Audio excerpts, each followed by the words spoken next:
Kementerian Perhubungan menyatakan puncak arus balik Lebaran 2025 akan terjadi pada 6 April 2025 dengan potensi jumlah pergerakan masyarakat sebanyak 31,49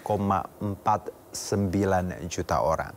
Dengan pengguna mobil pribadi diprediksi juga terjadi dengan jumlah pemudik diperkirakan sebesar 6,97 orang dan memadati jalan-jalan Trans Jawa selama arus balik. Seperti apa antisipasi kepadatan dari Kementerian Perhubungan? Kita akan membahasnya bersama juru bicara Kementerian Perhubungan, Elba Damhuri. Assalamualaikum, selamat sore Pak Elba.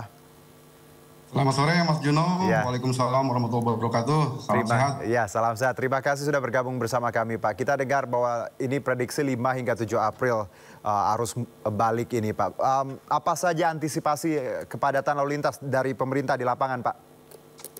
Ya, pemerintah, Kementerian Perhubungan bersama Polri, Korlantas Polri dan seluruh pemerintah daerah di subdaerah melakukan berbagai persiapan untuk mengantisipasi demi kelancaran arus balik mudik 2025 ini Mas Juno. Di jalan misalnya Korlantas sudah menyiapkan berbagai skenario mulai dari kontraflow, one way hingga buka tutup jalur dan ganjil genap. Kemudian di penyeberangan juga sudah disiapkan berbagai skenario seperti buffer zone, kemudian juga ada sistem penundaan perjalanan jika memang sudah terjadi kepadatan atau antrian dalam perhitungan polisi dan Kementerian Perhubungan jika di jalan tol menuju Bakauheni misalnya ada antrian sampai 4 km maka buffer zone dan delay sistem penundaan perjalanan diberlakukan. Kemudian di penerbangan juga di bandara-bandara sudah disiapkan berbagai skema check-in lebih cepat, kemudian keluar juga lebih cepat dari bandara termasuk sistem dropping bagasi dengan kesiapsiagaan seluruh petugas di bandara 24 jam non-stop Mas Juno. Demikian. Baik, kalau bicara jalur Pak, darat, udara, dan laut, tahun ini kepadatan lalu lintas terbesar tetap di darat atau seperti apa Pak? Ya, berdasarkan survei kita memang darat masih mendominasi di jalur mudik 2025 ini Mas Juno ya. Dan memang trennya untuk angkutan umum di darat ini cukup bagus. Masyarakat punya kesadaran tinggi untuk menggunakan angkutan umum. Kemudian juga yang membawa kendaraan pribadi pun baik motor maupun mobil juga memiliki kesadaran yang bagus dalam menjalankan proses mudik maupun arus balik ini Mas Juno. Jadi memang di darat masih lebih dominan ya. Pak, ini kita tahu bahwa proses arus balik masih terus berlangsung ya, diperkirakan sampai nanti besok ataupun lusa. Kalau evaluasi mudik sendiri Pak, dari Kemenhub seperti apa arus mudik yang kita sudah lalui kemarin? Ya, alhamdulillah arus mudik kemarin berjalan lancar dan kita lihat juga tingkat kecelakaan juga turun drastis seperti dilaporkan Korlantas Polri, Pak Menteri Perhubungan, Pak Dudi Purwagandi juga sangat concern, sangat perhatian terhadap keselamatan karena ini menjadi fokus kita ya Mas Juno untuk keselamatan ini. Nah ini berbagai upaya kita lakukan di jalan arteri, di jalan tol maupun di penyeberangan semua kita siapkan bagaimana supaya arus balik ini pun bisa berjalan dengan lancar, aman dan pemudik bisa kembali ke rumah masing-masing dengan selamat.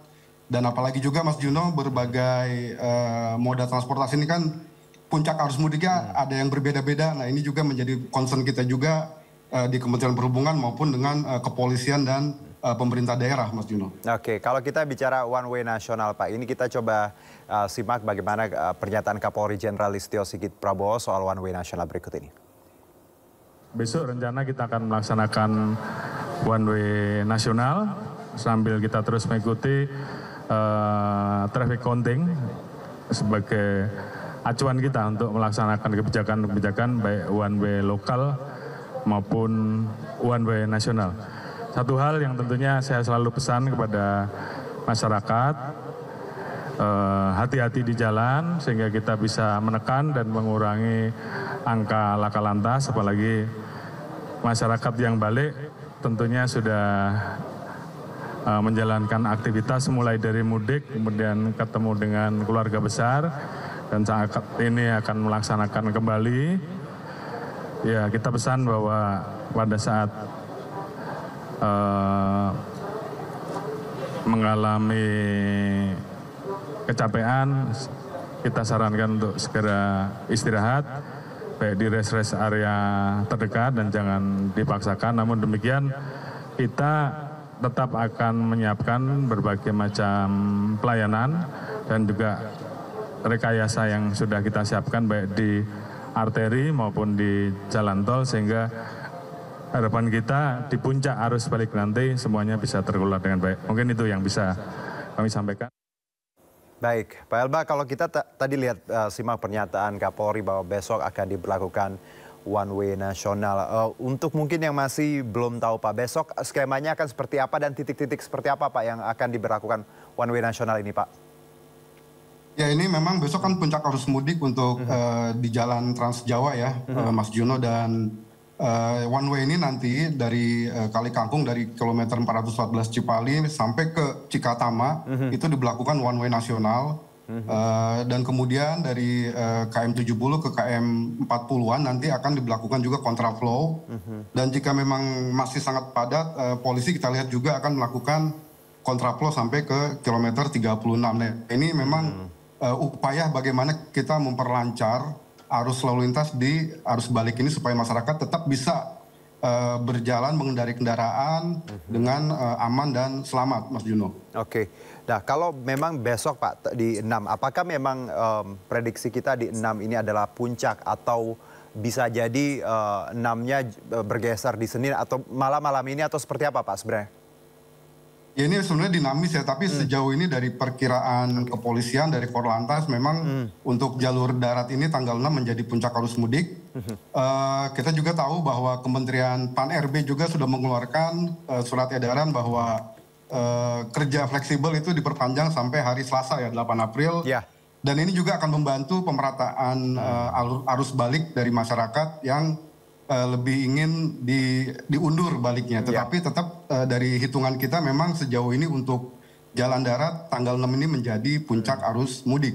Kalau Soekarno-Hatta bandara itu dari Injurni sudah state bahwa tanggal 7 Mas Juno, 7 April sebagai puncak arus mudik di Bandara Soekarno-Hatta. Kalau di penyeberangan di Bakauheni kita perkirakan malam ini tanggal 5 sampai nanti dini hari tanggal 6 itu menjadi puncak arus mudik di penyeberangan. Baik, tapi kalau kita lihat semua evaluasinya semuanya cukup lancar, terkendali ya Pak ya, dari arus mudik sampai balik ini.